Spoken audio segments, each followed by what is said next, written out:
ओम शिवोहम शिवोहम शिवोहम ध्येयं सदा परिभवग्नमभीष्टदोहम तीर्थास्पदं शिवविरञ्चिनुतं शरण्यं भृत्यार्त्यहं प्रणतपालभवाब्धिपूतं वन्दे महापुरुषते चरणारविन्दम् वन्दे महापुरुषते चरणारविन्दम्। ओम अखंडानंदबोधाय शिष्यसंतापहारणे सच्चिदानंदरूपाय तस्मै श्री गुरवे नमः।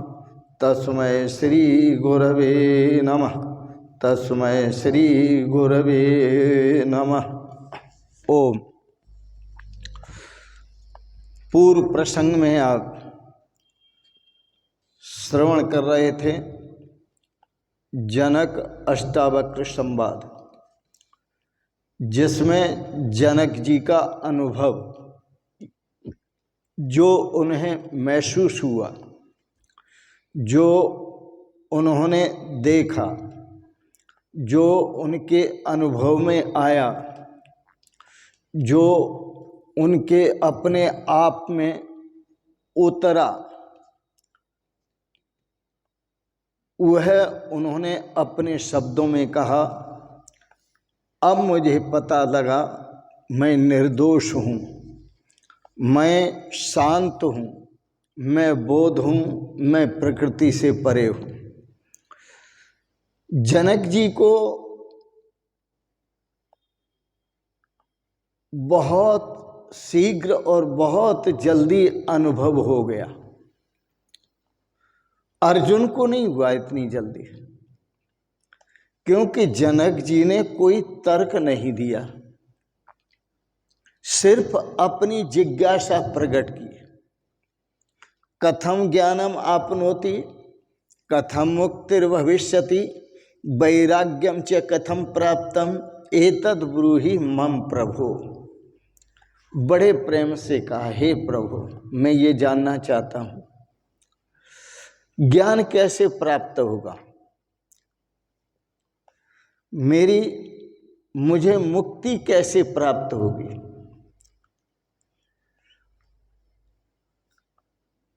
और वैराग्य कैसे प्राप्त होगा। तीन बातें कही। ज्ञान कैसे प्राप्त होगा, मुक्ति कैसे प्राप्त होगी, वैराग्य कैसे प्राप्त होगा। एतद् ब्रूहि मम प्रभु, माने गुरु में भगवान का दर्शन कर रहे हैं, उनके अंदर पात्रता है। कभी कभी ऐसा होता है कि जो ज्ञान है अथवा परमात्मा का अनुभव है अथवा आपकी भक्ति है, वो आपकी पात्रता पर निर्भर करती है। तुम्हारी पात्रता पर निर्भर है। तुम्हारी पात्रता में जितनी कमी होगी उतने ही आपको परमात्मा अनुभूति में देर हो जाएगी। जितनी कमी होगी, पात्रता में जितनी कमी होगी, परमात्मा की अनुभूति की घटना घटने में उतनी ही देर हो जाएगी। परमात्मा के अनुभव की घटना तो कभी भी घट सकती है।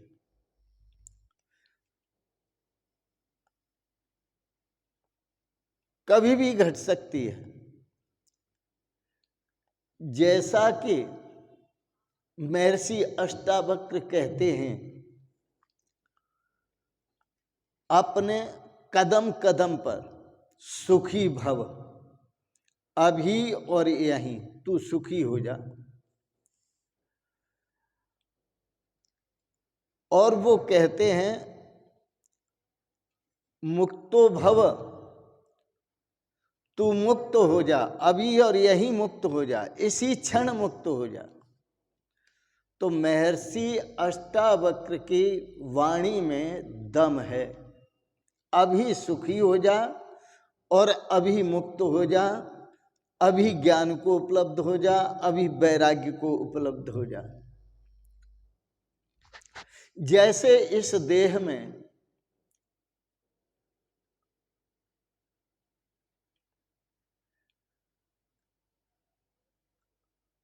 जनक जी कहते हैं कि मुझे अनुभव हुआ, कुछ तो पहले कह चुके कि मैं शरीर नहीं, मैं प्रकृति से परे हूं, मैं शांत हूं, बोध स्वरूप हूं और निर्दोष हूं। अब वो कहते हैं अब मुझे पता चला कि जैसे मैं इस देह को प्रकाशित करता हूं, ऐसे ही मैं समस्त संसार को, समस्त ब्रह्मांड को प्रकाशित करता हूं। यथा देहमेनम, जैसे मैं इस एक अकेला शरीर को प्रकाशित करता हूं, जनक ने कहा वैसे ही मैं संसार को प्रकाशित करता हूं। इसलिए सारा संसार मेरा है अथवा मेरा कुछ भी नहीं है। मैं शरीर को प्रकाशित करता हूं तो मैं समझता हूं शरीर मेरा है। जब मुझे ये अनुभव होगा कि मैं सारे संसार को प्रकाशित करता हूं, तब लगेगा कि ये सारा संसार मेरा है,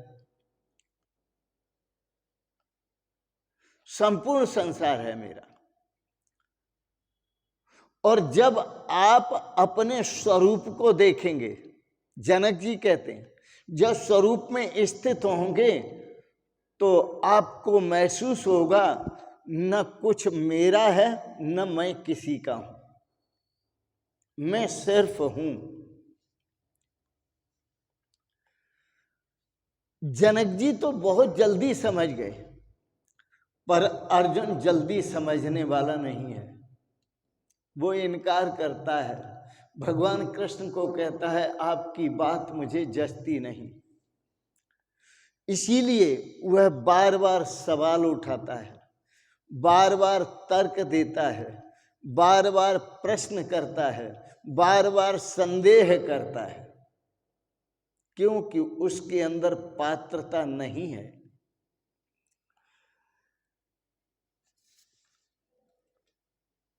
अर्जुन एक तरफ से पूछता है और दूसरी तरफ से भगवान कृष्ण उसे उत्तर देते हैं। जनक जी ने तो कुछ पूछा ही नहीं,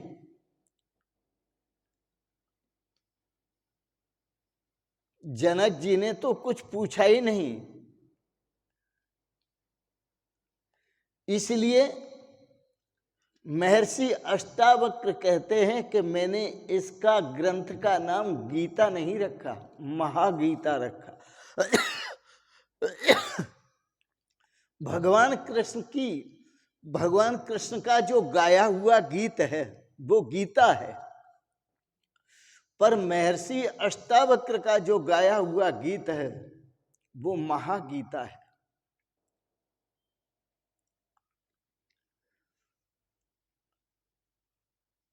जनक जी की थोड़ी बहुत नास्तिकता रही होगी, वह नास्तिकता पहले कदम पर ही नष्ट हो गई,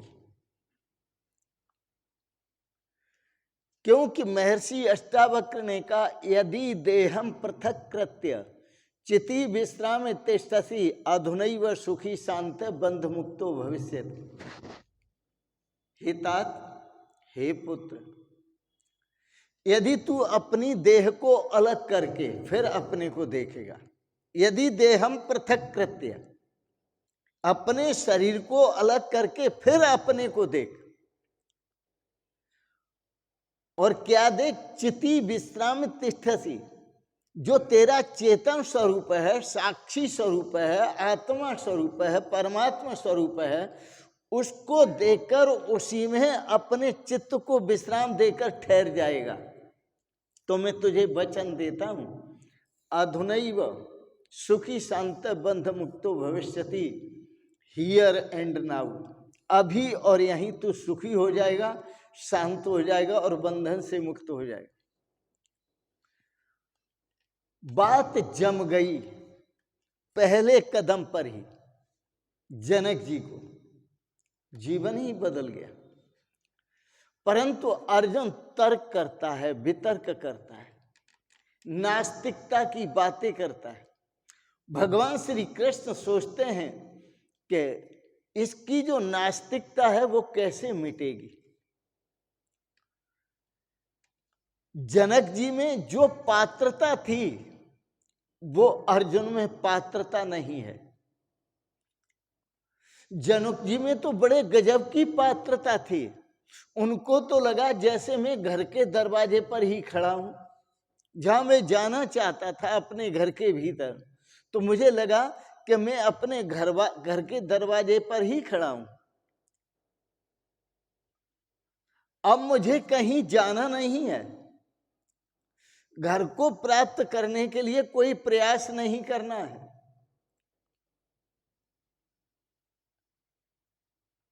अब मुझे पता चला कि मैं इस देह को अकेले ही प्रकाशित करता हूं और सारे संसार को भी मैं ही प्रकाशित करता हूं। तो जैसे इस देह को मैं अकेला प्रकाशित करता हूं, वैसे ही मैं संसार को प्रकाशित करता हूं। मैं तो प्रकाश स्वरूप हूं। जो अंधेरे में होते हैं वो ऊहापोह में होते हैं, सोच विचार में डूबे हुए होते हैं कि ये अंधकार कैसे नष्ट होगा, इसका उपाय क्या है। लेकिन सूर्य कभी नहीं सोचता कि अंधकार कैसे नष्ट होगा। सूर्य की तो मात्र उपस्थिति मात्र से, सूर्य की उपस्थिति मात्र से अंधकार नष्ट हो जाता है। सूर्य को कोई प्रकाश नहीं करना पड़ता। इसी तरह से आप तो साक्षी स्वरूप हैं, परमात्मा स्वरूप हैं, सूर्य स्वरूप हैं। यह अज्ञान रूपी अंधकार को नष्ट करने के लिए आपको कोई उपाय नहीं करना है। आपने सिर्फ अपने स्वरूप का अनुभव करना है और अपने स्वरूप को पहचानना है, जानना है, और ये अज्ञान रूपी अंधकार साफ। अष्टावक्र ने कहा,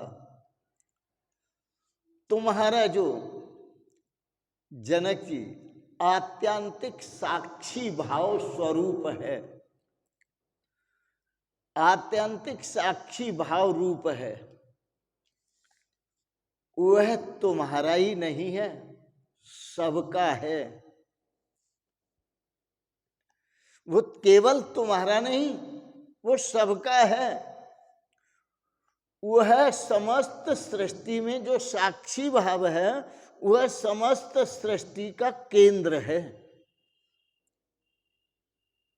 परमात्मा समस्त सृष्टि का केंद्र है। ऊपर ऊपर हम सब अलग हैं, भिन्न भिन्न हैं, परंतु भीतर भीतर हम बिलग नहीं है, अलग नहीं है, एक हैं। बाहर बाहर अलग हैं, पर भीतर भीतर हम सब एक हैं। मैं आपको याद दिलाऊं, आप समुद्र के किनारे खड़े हो जाएं, समुद्र के किनारे कितनी लहरें उठती हैं।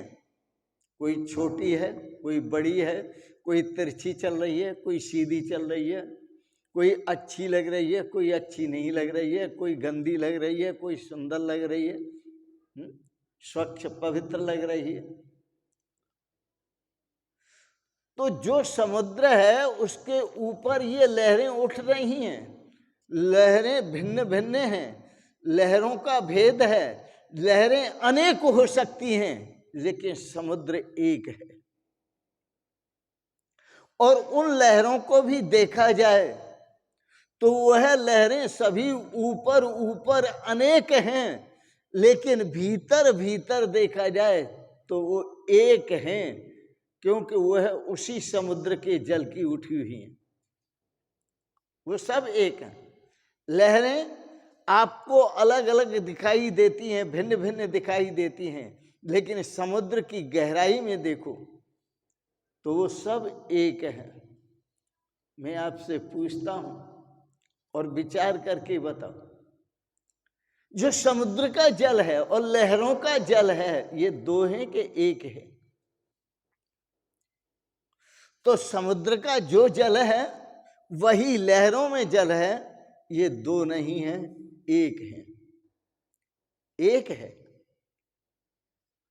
तो समुद्र एक है, उसमें उठने वाली जो अनेक लहरें हैं वो सभी लहरों अलग अलग दिखाई देती हैं, लेकिन वस्तुतः वो सभी लहरें एक है, एक हैं। भेद जो दिखाई देता है वो ऊपर ऊपर लहरों का दिखाई देता है, अंदर अंदर वो लहरें एक ही हैं, एक जल ही है, जल के सिवाय वहां कुछ भी नहीं है।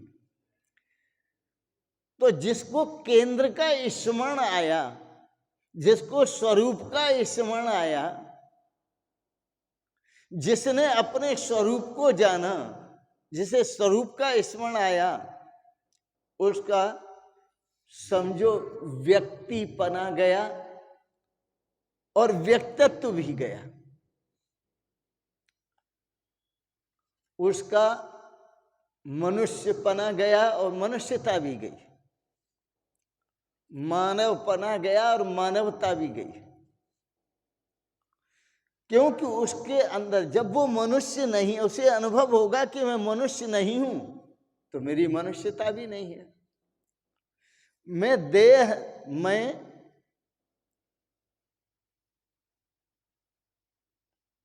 नहीं हूं, तो देह के धर्म भी मेरे नहीं है। क्योंकि वह व्यक्ति पहले जुड़ा था लहरों से, अब जुड़ा सागर से, पहले जुड़ा था संसार से, अब जुड़ा केंद्र से, परमात्मा से।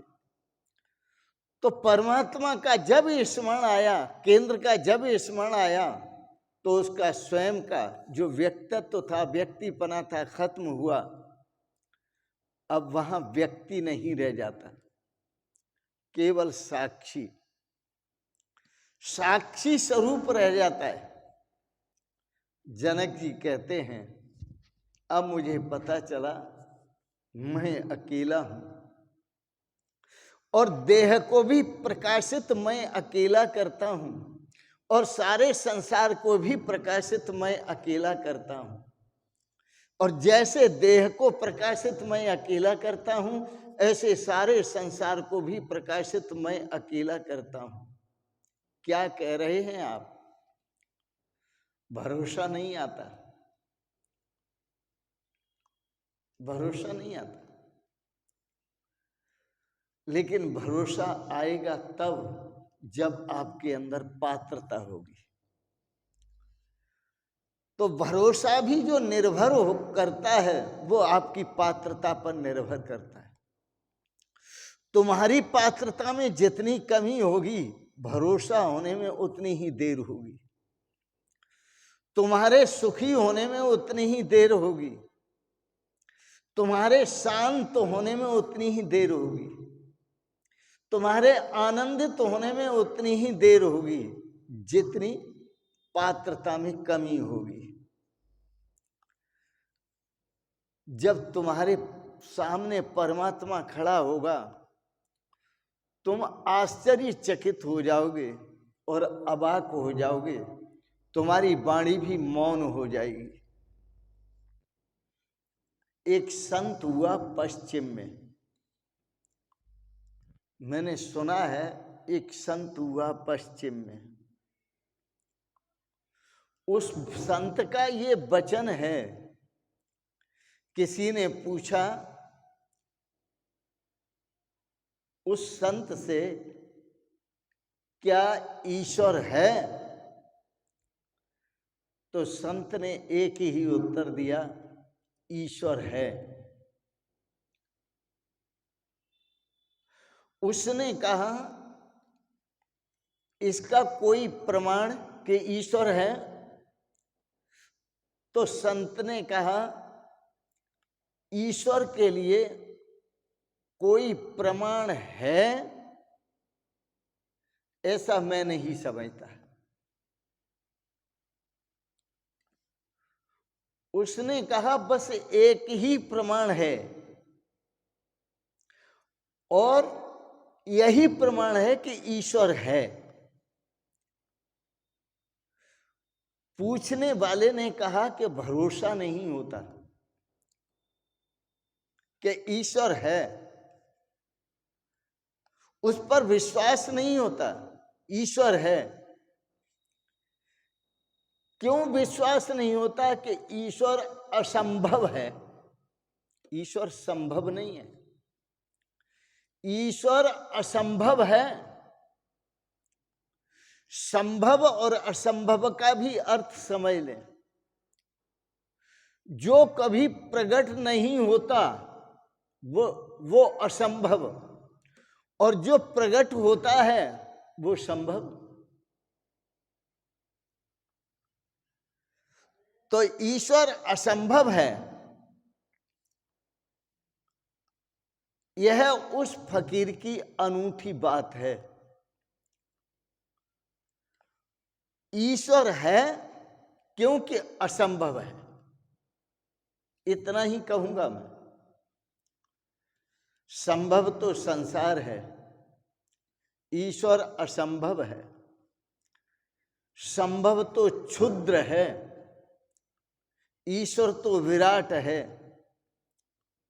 और जो विराट है, जिसमें सब समाया हुआ है और सब प्रकट हुआ है और सब लय हो जाएगा, वो बहुत विराट है, वो असंभव है। लेकिन असंभव भी घटता है, उसका भी ऋषि महर्षियों को अनुभव होता है, उसका भी राजा जनक जी को अनुभव हुआ है। और असंभव को कोई संभव करना चाहे तो उसके लिए पात्रता चाहिए, लेकिन वो संभव नहीं होगा। तुम्हारी जो परमात्मा की अनुभूति है वो संभव हो जाएगी, वो प्रकट हो जाएगी पात्रता के आधार पर।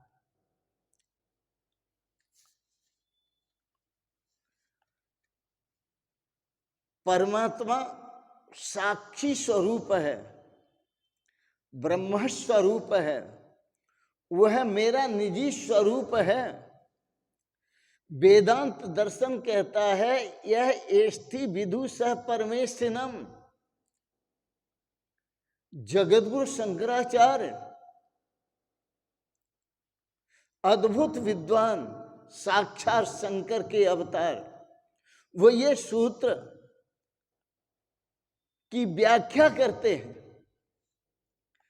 महर्षि व्यास वेदांत दर्शन की रचना करते हैं। जो आत्मा को जान लेता है वह परमात्मा को भी जान लेता है, और जो आत्मा को नहीं जान पाता वो परमात्मा को भी नहीं जान पाता।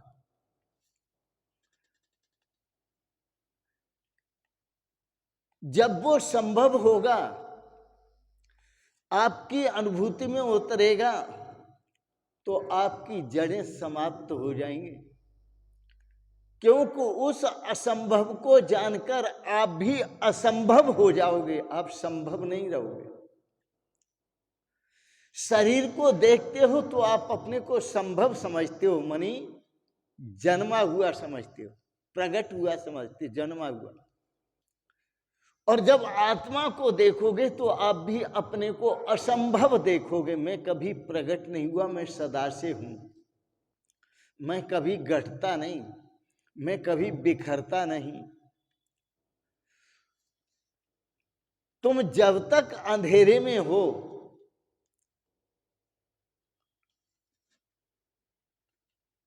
और तब तक तुम तब तक अंधेरे में हो जब तक स्वरूप के बोध का सूर्य उदय नहीं होता।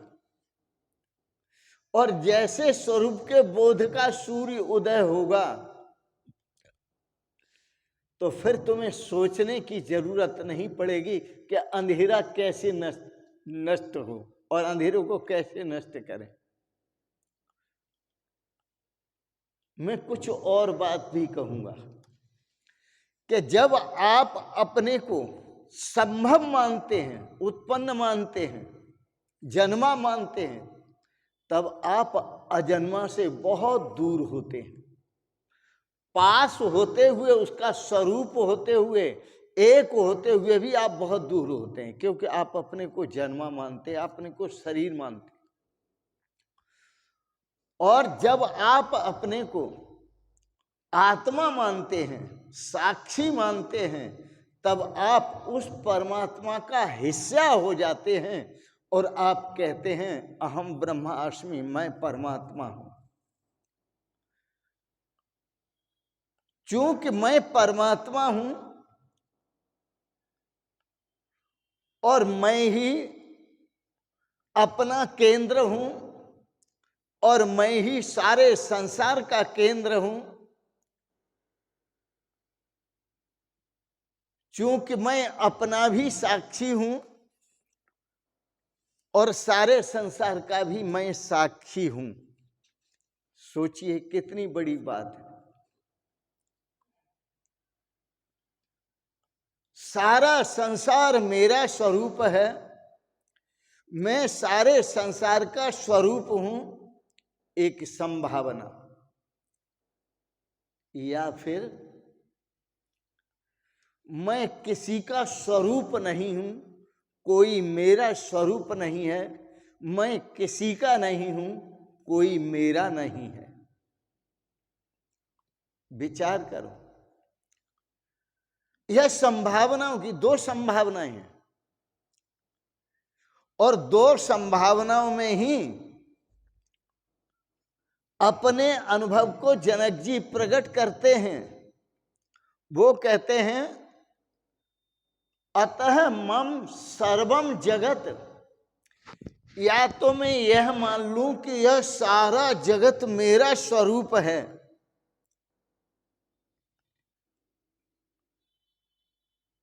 सब जगत मेरा है, और या अथवा मम न किंचन, या मैं ये मान लूं कि मेरा कुछ भी नहीं है। बात को समझें।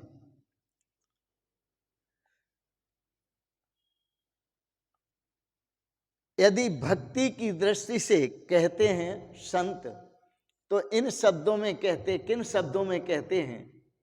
जिधर फिरती नजर मेरी निहारूं मैं तू ही तू है, जिधर फिरती नजर मेरी निहारूं मैं तू ही तू है, तू ही तू है, तू ही तू है, तू ही तू है, तू ही तू है, तू ही तू है, तू ही तू है, तू ही तू है, तू ही तू है, जिधर फिरती नजर मेरी निहारूं मैं तू ही तू है। अथवा जिधर फिरती नजर मेरी निहारूं मैं ही मैं हूं।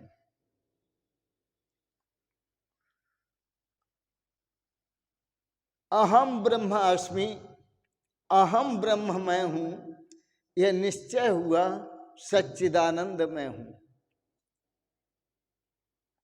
कटी जीव ग्रंथि, मिटी सर्व भ्रांति, कटी जीव ग्रंथि, मिटी सर्व भ्रांति, यह निश्चय हुआ ब्रह्म में ब्रह्ममय हूं।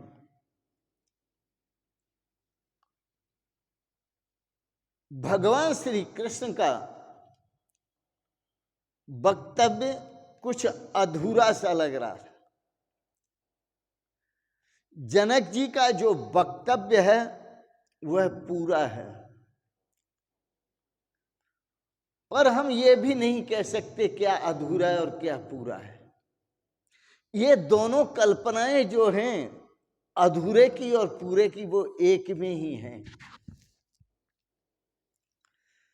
या तो हम ये कह दें कि सब कुछ मेरा है, या ये कह दें कि कुछ भी मेरा नहीं है। या तो हम ये कह दें कि सब कुछ मैं हूं, या हम ये कह दें कि मैं कुछ भी नहीं हूं। बात को समझें।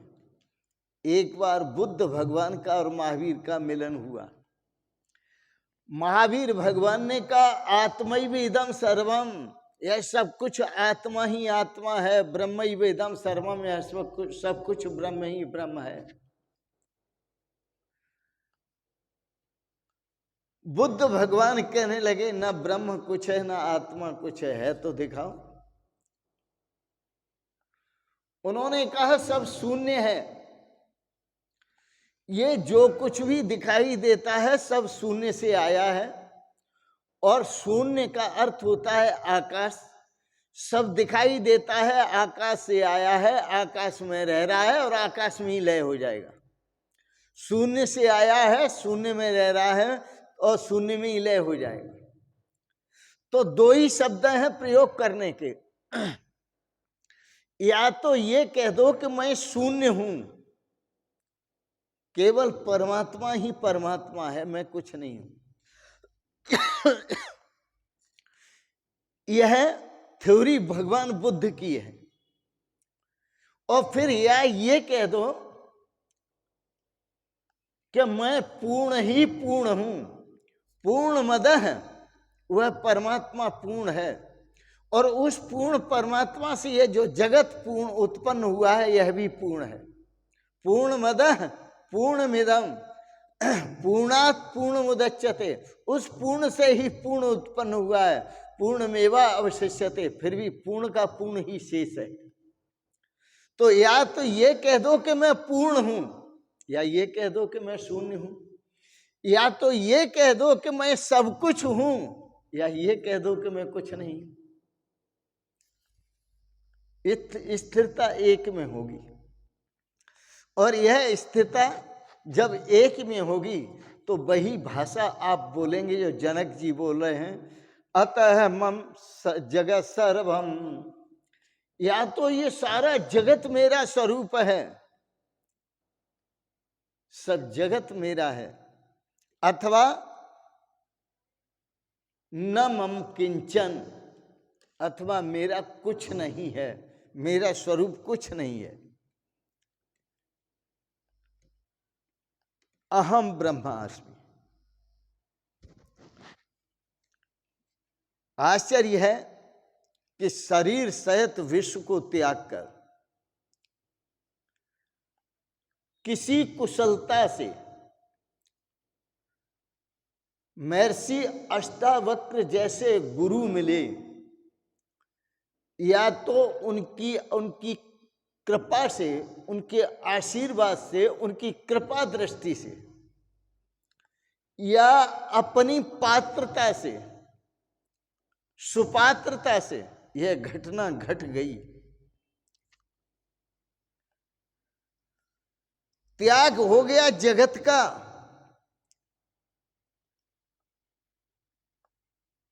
उपदेश से ही अब मैं ऐसा महसूस करता हूं कि मैं परमात्मा हूं, और अपने को मैं परमात्मा देखता हूं। अपने को मैं अविनाशी आत्मा देखता हूं, अपनों को मैं नित्य और शाश्वत देखता हूं, अपने को मैं अजन्मा देखता हूं। मैं परमात्मा हूं। यह है तत्व ज्ञान, यह है ब्रह्म ज्ञान, यह है अध्यात्म ज्ञान, अध्यात्म विद्या, जिसके लिए भगवान श्री कृष्ण ने कहा विद्या नाम अध्यात्म विद्या अहम। यह अध्यात्म विद्या का स्वरूप ही तो भगवान कृष्ण है। आओ आज के प्रसंगत वाणी को यहीं विराम देते हैं। मैं परमात्मा हूं, यह मैं देख रहा हूं, मैं देखता हूं, मैं परमात्मा हूं। आप भी अपने को गुरु शरणागति के द्वारा, गुरु उपदिष्ट ज्ञान के द्वारा अपने को परमात्मा स्वरूप देखो। इसी में आनंद है, इसी में श्रेय है, इसी में सौभाग्य है, इसी में शांति है, इसी में सुख है और इसी में शाश्वत आनंद की अनुभूति है। इन शब्दों के साथ ही आज के प्रसंगत वाणी को विराम देते हैं। आपने बड़े प्रेम और श्रद्धा से अध्यात्म ज्ञान की चर्चाएं, तत्व ज्ञान की चर्चाएं, ब्रह्म ज्ञान की चर्चाओं का श्रवण किया। इसके लिए बहुत बहुत अनुग्रहित हूँ। और एक बात जरूर कहूँगा, आप सबके प्रति मंगलमयी शुभकामनाएं करते हुए भगवान आपको सपरिवार सदा स्वस्थ और सुखी रखें। कभी समय हो तो आप वृंदावन पधारें। आश्रम में आपके रहने की व्यवस्था है, दर्शन दें और अपने दर्शन देकर मुझे कृतार्थ करें। इन शब्दों के साथ आप सबके प्रति मंगलमयी शुभ कामनाएं करते हुए आपको बहुत बहुत आशीर्वाद, बहुत बहुत शुभकामनाएं और आपको बहुत बहुत प्रणाम प्रणाम प्रणाम। शिवोहम शिवोहम शिवोहम।